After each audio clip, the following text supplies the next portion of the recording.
Bom, agora vamos falar de literatura. A história é a seguinte, um adolescente vítima de AVC perde a memória e passa por uma crise. Este é o enredo da obra Nem Eu, Nem Outro, livro do mês de agosto da escritora Susana Montoro.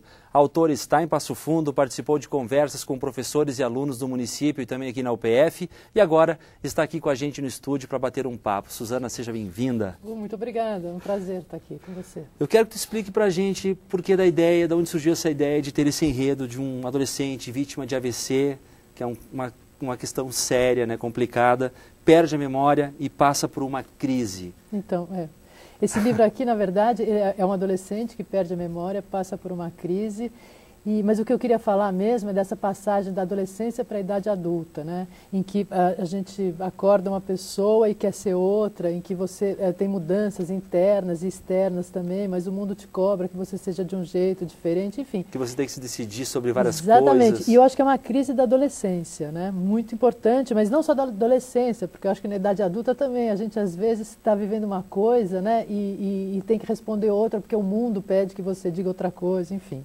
E também esse livro, outra coisa interessante, é que ele fala de um mito de Prometeu. Eu queria falar do eterno retorno, que as coisas sempre estão mudando e se transformam e voltam para um outro ponto, que seria o ponto de partida, de começo, transformadas, obviamente. Sim. E Prometeu, o mito, ele fala também disso, né, de uma transformação aí, de uma coisa que volta sempre para o mesmo lugar, mas depois pode ser transformada. A Susana, a gente é psicóloga, né, de formação, trabalha como psicoterapeuta clínica, né? Isso. E aliada a esse trabalho, escreve. E eu queria te perguntar como psicóloga, a gente sabe que é difícil existir fórmula, né? Mas para o adolescente, para os pais desses adolescentes, como lidar com esse caldeirão de efervescência nessa fase, que tem que decidir várias coisas, tem que tomar um rumo?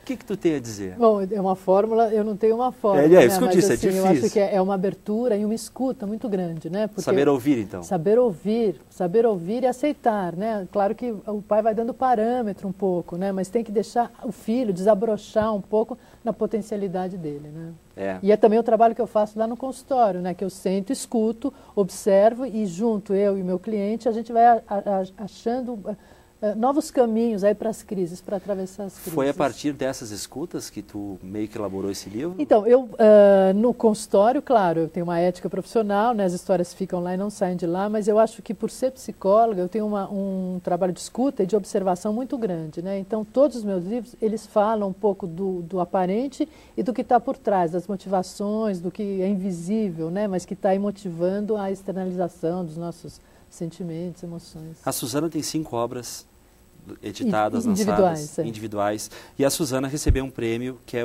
considerado um dos maiores prêmios desse país, que é o Prêmio São Paulo de Literatura. Isso. Mas não foi sobre esse livro. Não, foi um outro livro, foi um romance. Eu recebi como o prêmio Melhor Romance de Estreia.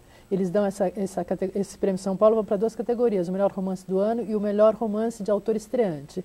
Não era o meu primeiro livro, mas era o meu primeiro romance. Então eu recebi, chama Os Hungareses, é a história de um grupo de húngaros que veio para o Brasil entre guerras e formou uma comunidade muito peculiar no interior do estado de São Paulo. Eu conto a história deles. Tá certo. Susana, a tua avaliação, tu passou aí alguns dias em Passo Fundo, batendo papo com professores, mais com estudantes, né?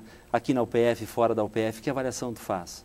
Olha, estar em Passo Fundo, estar aqui é uma honra, é um prazer, porque de verdade, Passo Fundo é o centro da literatura. A jornada de Passo Fundo é considerada a mais importante, a mais renomada mesmo do país.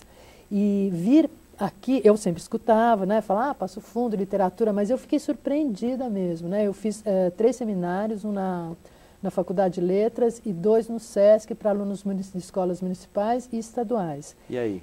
E é impressionante, porque eles leram o livro, eles fizeram uma leitura em profundidade do livro, eles me fizeram perguntas assim, de enredo que eu nem tinha refletido a respeito.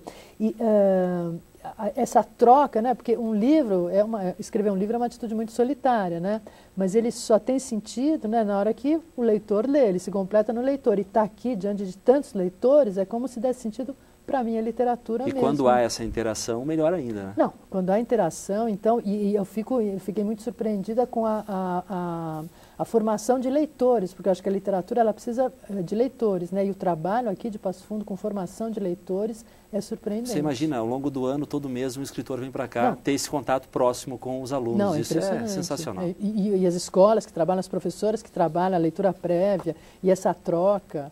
Enfim, é como se a minha voz de escritora, ela reverberasse muito mais depois de Passo Fundo. Claro. Muito obrigado pela tua presença aqui e bom retorno para mesmo. São Paulo, ela que é paulista, Muito, né? muito obrigada, muito Tá obrigada. Bom.